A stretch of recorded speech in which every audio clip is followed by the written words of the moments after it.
उन्हें इन्हें बोल दिया, इन्हें क्या कर दिया, इल्म गैब का इनकार कर दिया। उन्हें क्या कर दिया, हुजूर के हाजिर और नाजिर होने का इनकार कर दिया। उन्हें क्या कर दिया, हुजूर सल्लल्लाहु अलैहि वसल्लम के शफाअत कराने का इनकार कर दिया। उन्हें क्या कर दिया, हुजूर के मेराज में तशरीफ ले जाने का इनकार कर दिया। एक गुस्ताख और पैदा हुआ, बोला हुजूर सल्लल्लाहु अलैहि वसल्लम हमारी तरह है। दूसरा गुस्ताख पैदा हुआ, बोला हुजूर सल्लल्लाहु अलैहि वसल्लम आम इंसानों की तरह है। तीसरा गुस्ताख पैदा हुआ, बोला हुजूर सल्लल्लाहु अलैहि वसल्लम वो एक पोस्टमैन की तरह है, लाए कुरान लाए दे दिए चले गए। चौथा जाहिल पैदा हुआ, बोला हुजूर सल्लल्लाहु अलैहि वसल्लम अनपढ़ है। पांचवा जाहिल पैदा हुआ। जब ऐसे पूरे जाहिल पैदा होते हैं तो फिर बड़े नंबर पर वसीम रज़वी जैसा शैतान पैदा होता है जो नबी की शान में खुल्लम खुल्ला गुस्ताखियां बयान करता है। और ये कुत्ते पैदा होते हैं मेरे भाई। ये गुस्ताखी डायरेक्ट वसीम रज़वी की जुबान से जो निकली ना, ये डायरेक्ट इतनी ऊपर तक नहीं जाती। ये छोटे छोटे पपोले यहां से जन्म लेते हैं। ये आस्तीनों के सांप मस्जिदों में इन्हें बोल दिया, उन्हें एक जलसे में बोल दिया, उन्हें एक महफिल में बोल दिया, उन्हें वहां बोल दिया, उन्हें वहां बोल दिया। ये सब का कैच करके आंख में बैठ के बोल दिया। इसीलिए मेरे प्यारे भाइयों, हमारे बुजुर्गों ने क्या कहा, गुस्ताखी को वहीं खत्म कर दो। जहां पैदा हो रही गुस्ताखी वहीं खत्म करो। तो ये ऐसे बड़े बड़े शैतान गुस्ताख पैदा नहीं होते। हर आलिम दीन का हक है। आज रोडों पे निकल के आप एहतजाज कर रहे हैं, ये एहतजाज रोडों पे निकल के करने के बजाय अगर हर जुम्मा में, हर मस्जिद में हर आलिम दीन खड़े होकर नबी की अजमत बयान करे और गुस्ताखे रसूल की जो है शरारतों को वाज़े करे, इनकी बदमाशियों, इनकी खलाजतों, इनके मुंहों में रहने वाले बेअदबियों को अगर ये भोली भाली आवाम तक पहुंचा दे तो खुदा की कसम कोई वसीम रज़वी जैसा डाकू पैदा नहीं होगा। कोई डाकू पैदा नहीं होगा, कोई वसीम रज़वी जैसा शैतान पैदा नहीं होगा। ये छोटे छोटे सपोले पैदा होते हैं ना, ये सपोलों को ही अपने अपने मोहल्लों के अंदर अगर आप टाइट कर देंगे तो फिर कोई बड़ा सांप, कोई अजदा पैदा नहीं होगा। इसके अंदर उलमा इकराम का पहला हक है कि जुमा में जब आपको एक कौम मिलती है, जलसों में जब आपको एक बड़ी आवाम मिलती है, तो नौजवानों के सामने गुस्ताखे रसूल का अंजाम और इश्क़ मुस्तफ़ा का पैगाम पहुंचाना यह हर आलिम दीन का अव्वलीन हक है, अव्वलीन फरीज़ा है। बताएं सबको। आज वसीम रज़वी गुस्ताखी करा, आप बेचैन हो गए, मैं बेचैन हो गया, आप बेकरार हो गए, मैं बेकरार हो गया। लेकिन आप बताओ, वसीम रज़वी गुस्ताख है, क्या वो लोग गुस्ताख नहीं है जो रसूल अल्लाह के इल्म गैब का इनकार कर रहे हैं? जरा बोलिए भाई, है नहीं है? क्या वो गुस्ताख नहीं है जो मनहूस कौम नबी को अपनी तरह समझती है?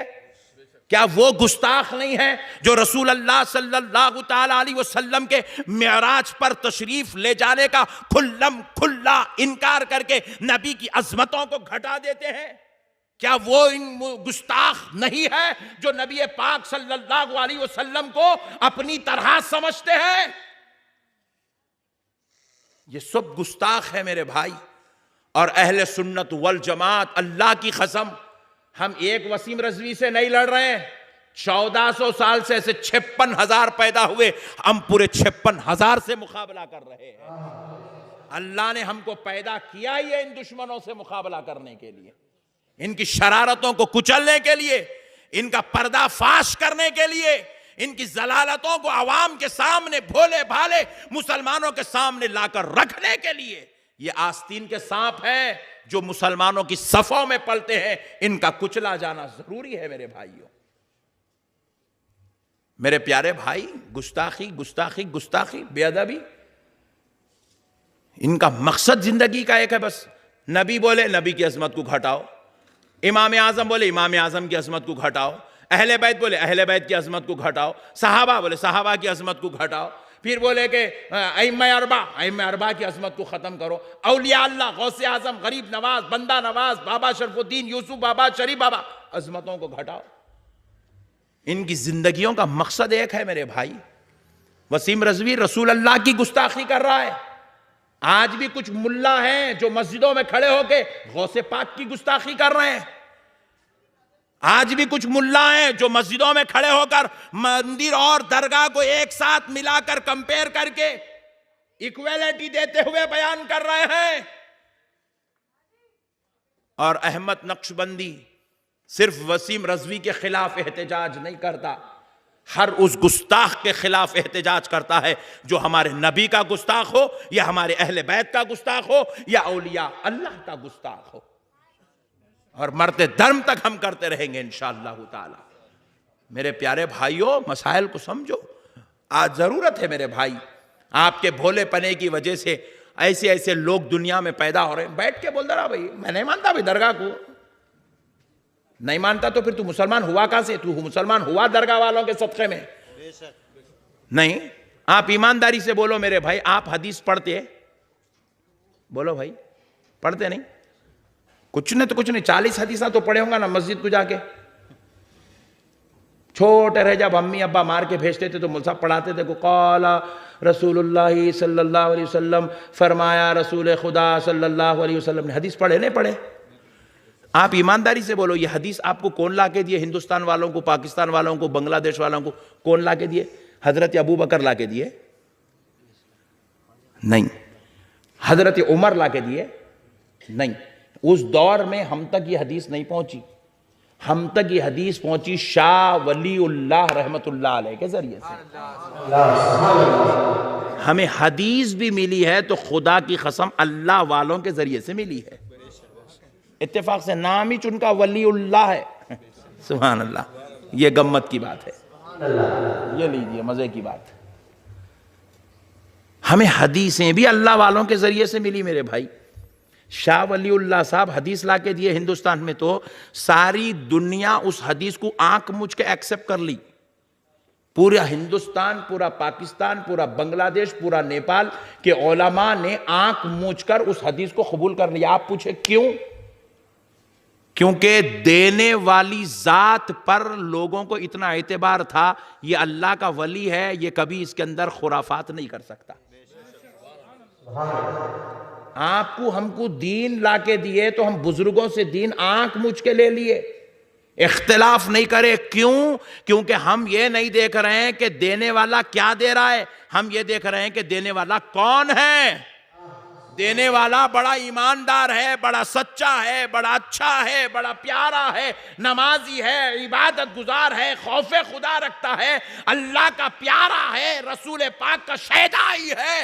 ये कुछ भी कर सकता है मगर दीने खुदा व दीने मुस्तफ़ा में ये मिलावट नहीं कर सकता। इसलिए आज जो दीन मिला है ये बुजुर्गों के सदक़े में मिला है, और बुजुर्गों ने वही दिया है जो आमिना के लाल ने मदीने की धरती पर दिया।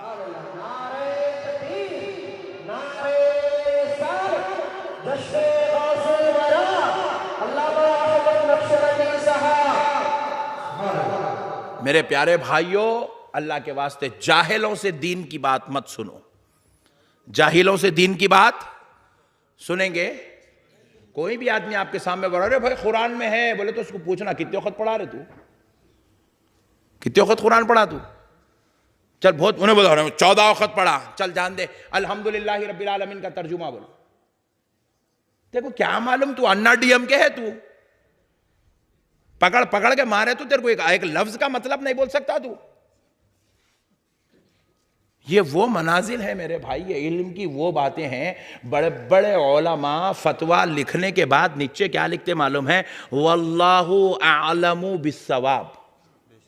बड़े बड़े जय्यद उलमा जिनके ऊपर आज पूरे हिंदुस्तान के उलमा एतमाद करते हैं, भरोसा करते हैं, उनको अपना आलिम रहबर मानते हैं, वैसे उलमा लिखते हैं फतवा लिखने के बाद वल्लाहु आलमु बिस्सवाब, अल्लाह ही बेहतर जानने वाला है। इतना लिख के कलम की नीब तोड़ते वहां पे, अपनी आजिजी का इजहार करते, अपने आप को कम से कमतर समझते। इन्हें कुछ भी नहीं आता भाई, इसको तहारत भी इन्हें सही तरीके से नहीं लेता। शिर्क है भाई, लो गम्मत शुरू हो जा रहा। शिर्क की दुम नहीं मालूम दीवाने को, शिर्क बोलते किसको नहीं मालूम, जाहिल को शिर्क है भाई बोल के शुरू हो जा रहा। और फिर नौज़ बिल्लाह की मिसालिक ऐसे ऐसे अहम उमूर को शिर्क बना दिया गया जिनकी वजह से आज मुसलमान दीन से जुड़ा हुआ है। आज मुसलमान दीन से जुड़ा हुआ है। ऐसी चीजों को शिर्क करार दे दिया गया, जिसमें से एक मिसाल आपका जलसा भी है। बस बेवकूफ़ों की नज़र में ये जलसे अब इन लोग कर रहे बोल के पुकारना छोड़ दिया। नहीं तो पहले गौसे आजम का जलसा हुआ, मीलादुन नबी का जलसा हुआ, बिदात बिदात ऐसे बातें करते थे पहले। अब इन लोग भी जलसे कर रहे हैं बोल के नहीं पुकार रहे हैं अब, क्योंकि इनको समझ में आ गया, हरी बाप रे बाप, हरी बाप रे बाप। इन लोग पूरे जलसे करके हजारों को सुना दे रहे, हम लोग बिदत बिदत बोलने के पीछे रह जा रहे। बोले नहीं नहीं अपन भी शुरू करेंगे बोल के इन लोग भी शुरू करे अब जलसे करना, इसलिए बिदत का पुकारा बंद कर दिया। वरना जलसे बोलते बिदत, कहीं को बिदत नहीं, गौसे पाक का नाम लग गया, रसूल अल्लाह का नाम लग गया, सहाबा करे थे क्या, ऐसे बातें कर रही। आप बताओ मेरे प्यारे भाइयों, ये एक जलसा एक दो नहीं हजारों लोगों की जिंदगियों में इनखिलाब बर्पा कर देता है। लोगों को नबी की अजमत समझने, खुदा तक पहुंचने, कुरान को समझने, हदीस के मफाहिम को समझने, उलमा की सोहबत में बैठने का मौका फराहम करता है। आप भी यूसुफ गोड़े के, मैं भी यूसुफ गोड़े का हूं, दोनों एक ही मोहल्ले के, मिले तो मिल रहे नहीं।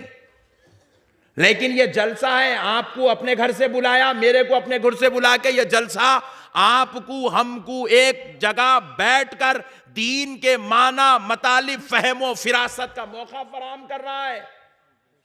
एक मानों में ये जलसा दीन की एक अहम जरूरत है, लेकिन ऐसे एक दो नहीं सैकड़ों सैकड़ों सैकड़ों चीजें हैं जिनका लिए दीन के अंदर उनका एक अच्छा वखार है, एक अच्छा मकाम है, एक अच्छी अजमत है, एक अच्छा रुतबा है। लेकिन सिर्फ अपनी जिहालत की वजह से, अहले सुन्नत को तोड़ने के लिए, अल्लाह रसूल से लोगों को दूर करने के लिए, औलिया अल्लाह की दुश्मनी की वजह से जालिमों ने वैसी पाक और मुनज़्ज़ह चीजों को शिर्क का नाम दे दिया, बिदात का नाम दे दिया, हराम का नाम दे दिया। नऊज़ बिल्लाह, गद्दारी करे दीन के साथ, शरारत हुई है अहले सुन्नत वल जमात के साथ। हर मुसलमान को यह समझने की जरूरत है, अपने मतलब में आया तो सब जायज, हम कुछ काम करें शिर्क है, बिदात है, हराम है, शिर्क है, बिदात है, हराम है। मेरे प्यारे बुजुर्गों और दोस्तों, मसाइल को समझो। आज दीन समझदारी का नाम, समझदारी की तरफ तुमको बुला रहा है। मेरे प्यारे भाइयों, अब एक बात भी सुन लो, औलिया अल्लाह